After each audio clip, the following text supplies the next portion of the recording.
where did it go? All that help that they were going to give you, all that paperwork, all that stuff that you had to do.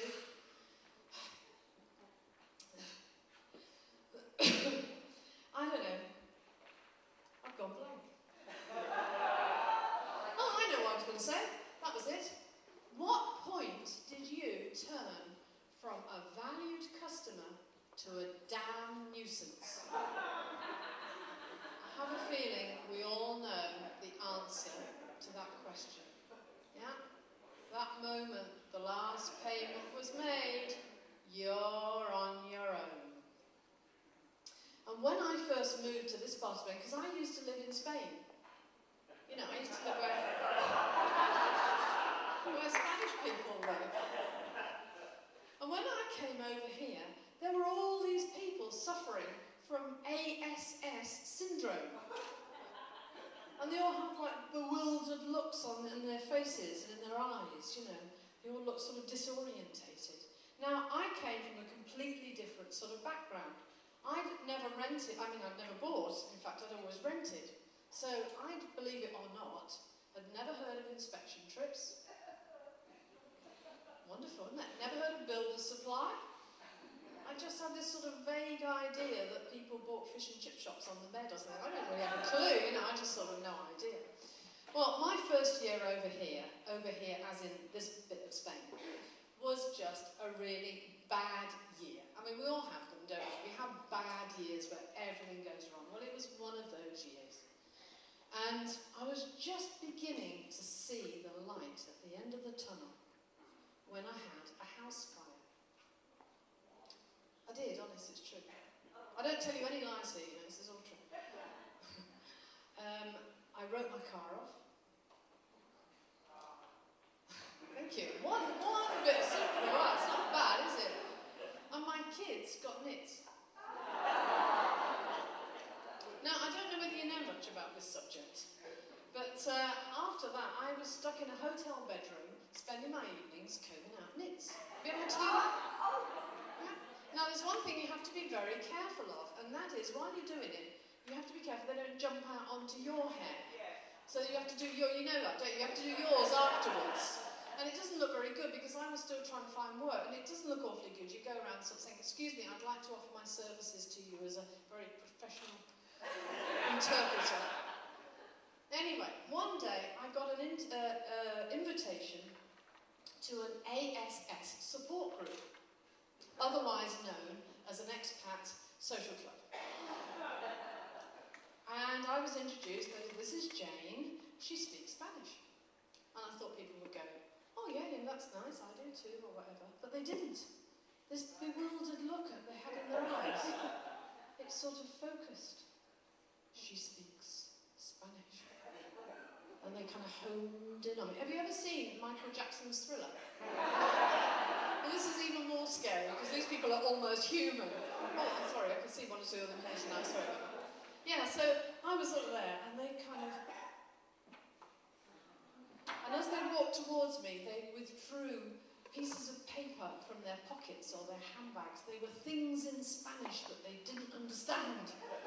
So I thought, oh my God, what's this? So I kind of got them in a kind of a queue, you know, and then they asked me all these questions. Well, the problem was, it wasn't so much that I couldn't answer the questions, it was more that I didn't understand the questions in the first place. For example, somebody would say, when do I have to pay my summa?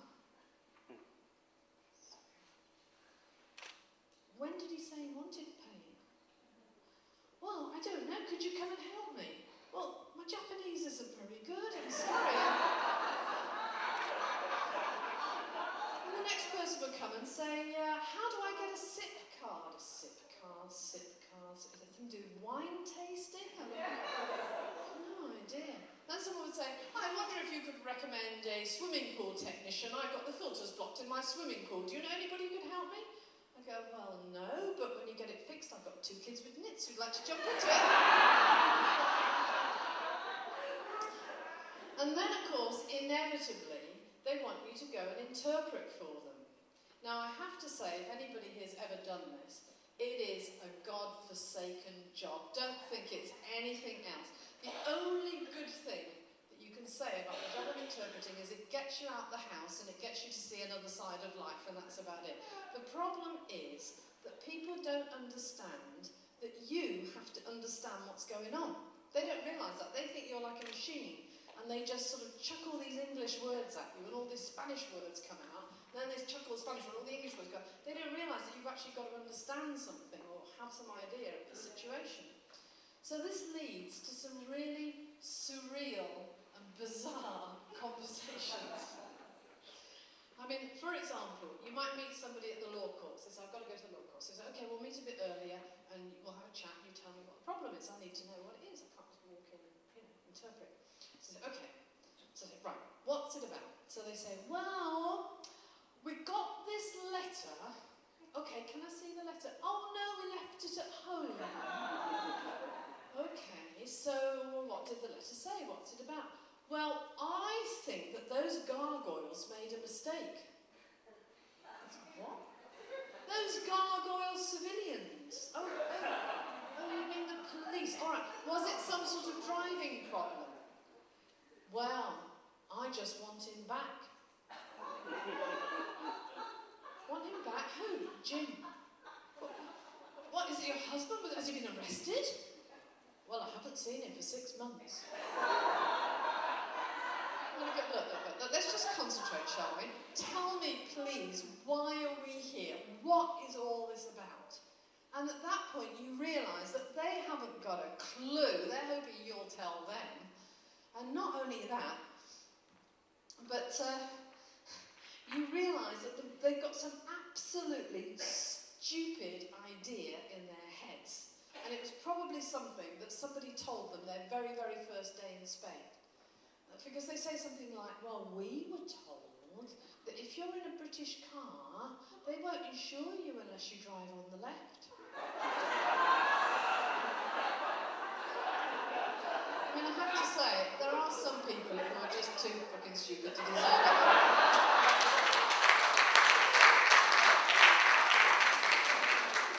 I was going to put that bluntly, but I decided to be diplomatic. And then you get the mimers. These are people who employ you as an interpreter and then totally forget that they've employed you. And they still think that they've got to speak to the Spanish person themselves, but of course they can't because they can't speak Spanish. So it all goes in mime. So they go, I was driving along the road with my husband and we had Betty and John in the back seat, and then a policeman stopped us, so I wound down the window. And I feel like saying, hello, hello. You speak to me, I understand. I speak in Spanish to this Spanish person, then you pay me money. That's how it works.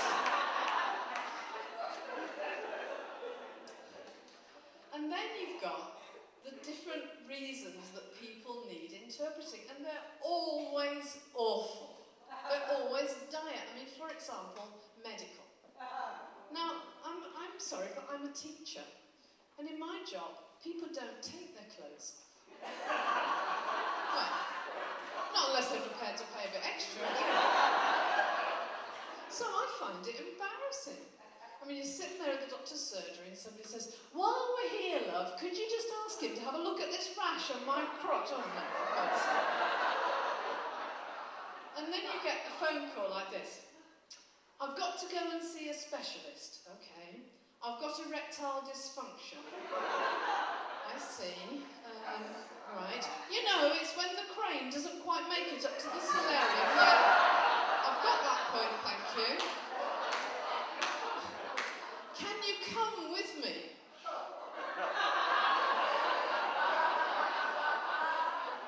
Well, apparently not. But if you send me a photo when you're feeling better, I'll think about it.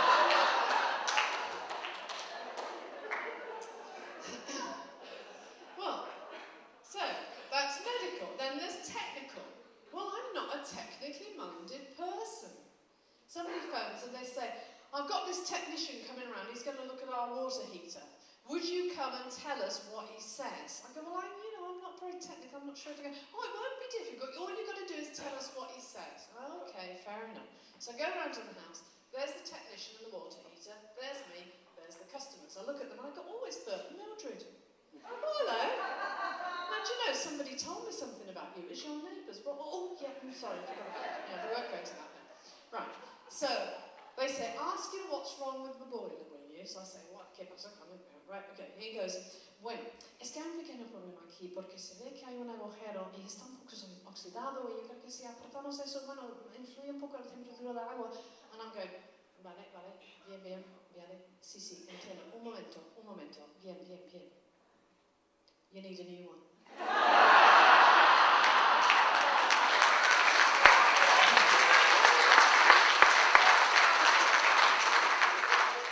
And they say, but didn't he say a bit more than that? And I say, no, it takes a lot of verbs to say that. You wouldn't understand, don't worry about it, just get a new one. So we've got medical, we've got technical, and then we've got legal. Well, that's a bloody joke. Have you been to the notary? Have you heard how fast they speak? I mean, your Spanish lawyer only understands about one word in 10. And I actually get, your name as an interpreter gets put on the deeds as I'm having faithfully translated or what this man said. I haven't got a clue, I'm not going to do that. In fact, the other day I was at the notary, because before all this happened and I changed my mind. And I translated a little bit of what he actually says, because he's not actually, he's been doing this job for years, he's bored to death, he's thinking about something completely different, but nobody understands it, so it doesn't matter. So I translated what he said, and this is it. He said, gathered here in my presence on the 5th day of the 6th month of the year 2006 are Albert Sidney Engelbert Sidebottom, over the age of consent, of sound mind, of British nationality with identity number 23456, and his wife, Agnes Millicent Ophelia Sidebottom, over the age of consent, of sound mind. British nationality, some identity number or other, who cares, whatever. But anyway, who cares? I'm feeling hungry. I wonder what's for lunch. I need to look at those shares. I think I'll reinvest them all again. Or shall I get that second yacht? Oh, I can't wait to go on that cruise round the Azores. I need a break from these cretins, hereafter referred to as the purchasers.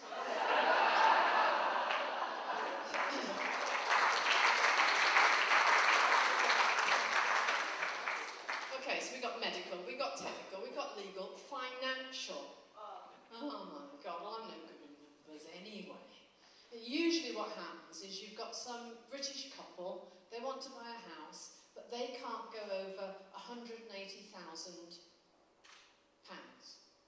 And then you've got the Spanish man, he wants to sell his house, he won't go below 35 million pesetas. And I'm the bloody currency converter. So I go, you wouldn't happen to know what that is in euros, would you? And they go, oh no, I don't know what it is in euros, sorry. And I say, en euros, por favor? Oh, you're not tengo ni idea. No sé. I go, okay, fine. Right, so if I multiply by 6, divide by 4, and take away the number of first 4. And then I look up, they're all looking at me as if to say, well, aren't you supposed to be an interpreter? So, I can't do medical, technical, legal, financial, and the only other one is denuncias. Well, I hate doing them because it's almost always somebody's being cleared out. I haven't got the heart to charge them any money, it's awful. They go, what do I owe you, love? Oh, and I say, there you are, you see, and that's how you got it stolen in the first place. So now people phone me up, they say, do you do interpreting? And I go, well, I do, but I don't do medical, don't do technical, don't do legal, don't do financial, don't do denuncias. And now you know what they've done, these lists of interpreters, they've written complete imbecile next to my name, and now nobody ever bothers me. It's great.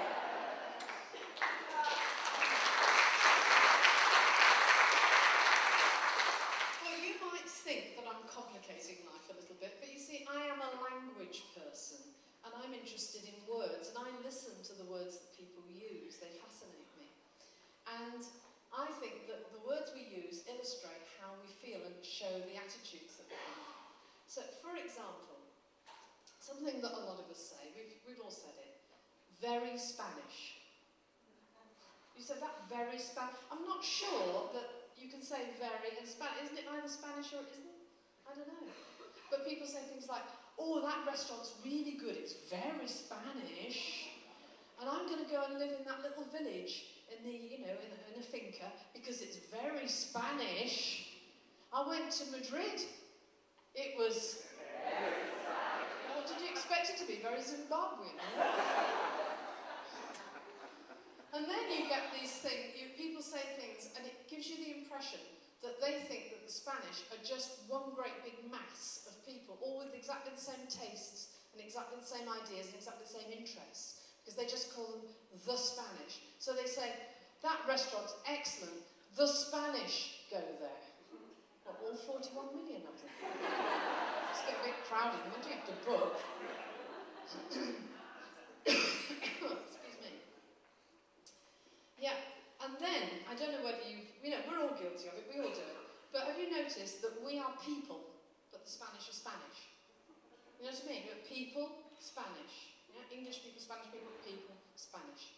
And, but it was actually this time last year, around about this time, when it got really hot, and I was talking to somebody, and she said, there aren't many people in Spain at the moment. Excuse me? People in Spain? Oh, you mean there aren't many English people on your urbanisation? Sorry, I thought they'd all emigrated to Argentina and hadn't told us. Have me forward for a minute there. Yeah, so... we kind of, I think that, you know, our words reflect our attitudes, and whether we like it or not, or whether we are aware of it or not, there is a kind of gulf, isn't there? There's us, and there's them. And we try and break these barriers. I work very hard trying to break these barriers, but it's difficult.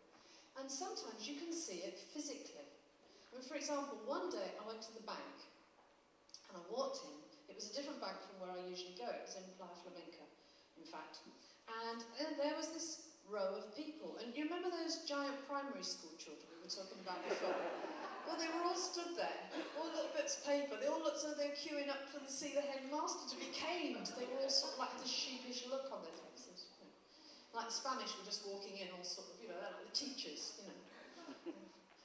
And have you noticed how we expat people sometimes walk into a shop or a building or reception or something? Have you ever noticed? Usually you're clutching a bit of paper and you walk in like this.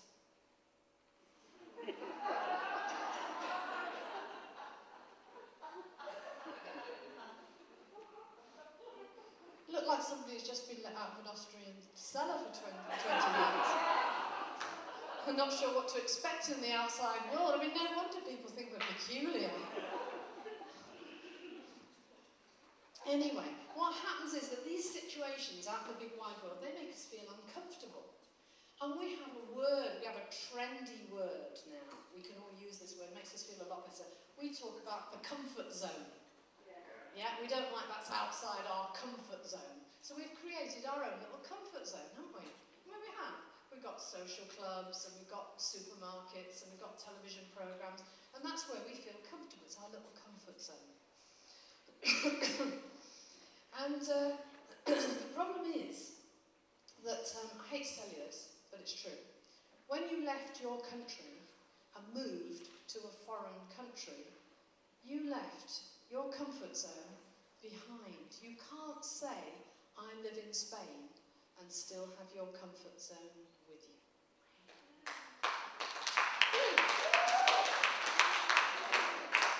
Or, as the Spanish would say, oh no, I was going to say, it's like having your cake and eating it.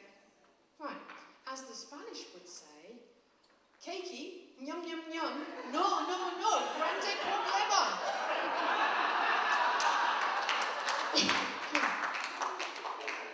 Oh dear. You like that one, did you, sir? I can hear you laughing from here. Okay, well, when you first arrive, and of course you're not aware, I mean, I'm telling you all these complicated things. Maybe, has anybody here only just come and only just sort of lived here like a really short time? You know, because when that happens, you're not aware of all this stuff. You just come and you just think it's great, don't you? Now, I've got a friend, I call her Miss Starry Eyes. She's lovely. I love Miss Starry Eyes. She just thinks everything is fantastic. Spain is beautiful, the people are so helpful and friendly. She says, oh, I love living here. It's Wonderful, the people are lovely, and I'm learning a little bit of Spanish. I went into that shop over there and I said, "Mi inglese," and she understood me. I didn't have the heart to tell her that that shop was run by a family of Croatians. And she says, "Do you know, I've not looked back once. I've never looked back. I don't miss anything about the UK, nothing at all. I feel integrated into the Spanish way of life." And I said, "Oh, that's lovely. How long have you been here?" She says, 2 weeks. And then she says, "Well, yeah, but I did go to Benidorm on my holidays for 15 years. Now, there are other people who, they haven't even arrived yet, because I'm on the internet quite a lot, and people sometimes send you email. I haven't made a joke yet, you're not supposed to laugh at that bit. People send me emails because they see my name on the internet, you know, on forums and stuff, and they think, well, maybe she can give us some advice. So I get messages from people who haven't even got here yet, but there's this one particular couple, they sent me a message the other day, and their names are Mr. and Mrs. Naive. Now, they've already given up really good jobs in the UK, and they are slightly over-optimistic about their employability in Spain. So I thought I'd print out the email and read it to you. Here it is. It says, "Dear Jane, I found your name on the internet and I would like some advice.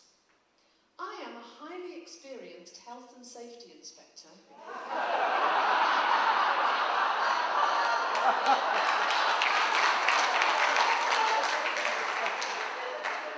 and my wife has been a traffic warden for the last 30 years.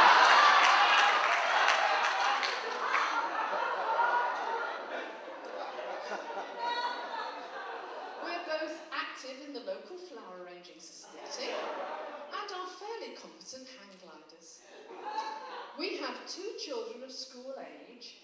By the way, do you know anything about local schools? We're due to move to Spain next week. We're expecting to earn enough money to maintain our current standard of living, but we do realise that this could take a week or 2. Our Spanish is not fluent yet, but we are working hard at it. I can now count up to 10. And my wife, who has more time to study than I have, can count up to 20. Our children, who are very, very bright, know all the names of the Disney characters in Spanish, so we have no doubt they will adapt easily to the Spanish way of life. Can you give us any advice? Can you give them any advice? Would it be, don't do it, don't do it?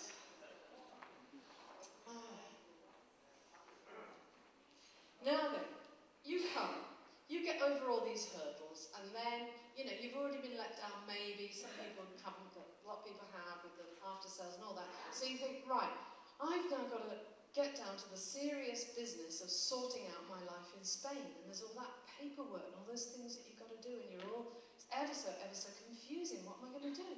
So you have to turn to somebody for help. Well, there's always somebody who will help you, and we've already met this character. We've all met him. He is the man in the bar. Have you met him? Now, it's amazing because the man in the bar actually only moved out here 6 months before you did. But when he moved out, this was a tiny little fishing village. It's incredible. And he knows all sorts of facts and figures, and you can't argue with him because you're sort of, you know, you're so impressed by all his knowledge. You think, well, he must have some sort of insider information or something. You have no idea. But all you have to do is buy him a pint and ask him some questions, and he will give you the benefit of his wisdom. The problem is that the man in the bar has become a little cynical. Don't know why. It's a shame because he's got a lovely suntan. But anyway, I came across a man in the bar the other day, and I listened to what he said, and I've written you a song all about what the man in the bar said to me. I wouldn't worry about him though. Not him, the man in the bar. Because he's actually full of shit. And here's this other man who's full of bright ideas.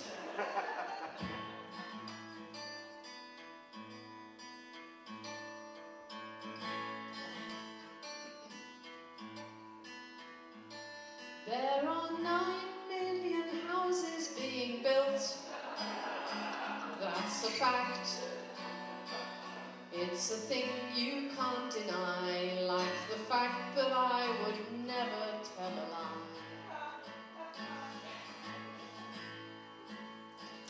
There are 6 million cranes along the coast. That's a guess. No one can ever say it's true, but you know you always have them in your view. I'm telling you something between me and you. You can take it or leave it, but it's you they're determined to screw. There are 6 million break-ins every day, more or less, and it makes me feel quite bad. In fact, to stay around here at all, we must be mad. I read it all somewhere, or maybe I guessed, but I'll never tire from making you all completely depressed. There are 9 million houses being built up for sale, in fact, that's a fact. It's a thing you can't deny, like the fact that we're all stuck here till we die. And there's 9,000 experts in a bar.